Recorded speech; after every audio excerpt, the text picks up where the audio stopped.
వ్యవసాయ ఉత్పత్తి కూడా ఈ చిన్న కమ్మతాల వల్ల తగ్గుతుంది. ఎందుకంటే మెషిన్లు వాడకం కానీ, ఇతరత్రా భూముల్లో పెట్టుబడి పెట్టడానికి కానీ, లోన్లు తెచ్చుకోవటానికి కానీ చిన్న కమ్మతాలు ఉండటం వల్ల సాధ్యం కావటం లేదు అనేది అధ్యయనాలు చెప్తున్నాయి.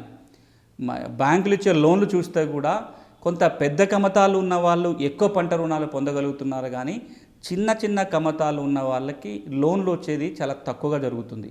ఈ ఇన్ని కారణాల వల్ల భారతదేశంలో ఎప్పటి నుంచో ఒక వాదం ఏంటంటే, కనీసం ఎంత భూమి కంటే తక్కువ ఉండకూడదో నిర్ధారణ చేసి అంతకంటే తక్కువ ముక్కలు కాకుండా చూడాలనేది అందరూ చేస్తున్న వాదన.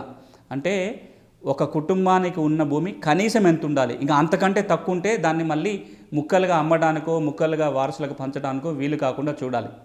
కానీ ఇప్పటిదాకా మన దేశంలో దాదాపు అన్ని రాష్ట్రాల్లో కూడా ఎంతకంటే ఎక్కువ భూమి ఉండకూడదో చట్టం ఉంది, దాన్ని అమలు చేశాం.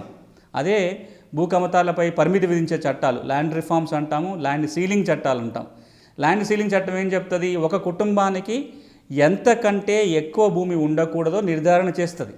తెలంగాణ రాష్ట్రం విషయానికి వచ్చినట్లయితే భూమి యొక్క రకాన్ని బట్టి, అది డ్రై ల్యాండా వెట్ ల్యాండా, ఒక పంట పండేదా 2 పంటలా 3 పంటలా, నీటి వసతి ఏముంది, బోరు నీళ్ళ బావియా లేకపోతే కెనాల్ నీళ్ళు వస్తున్నా, ఇట్లాంటి దాన్ని బట్టి వర్గీకరణ చేస్తారు భూముల్ని.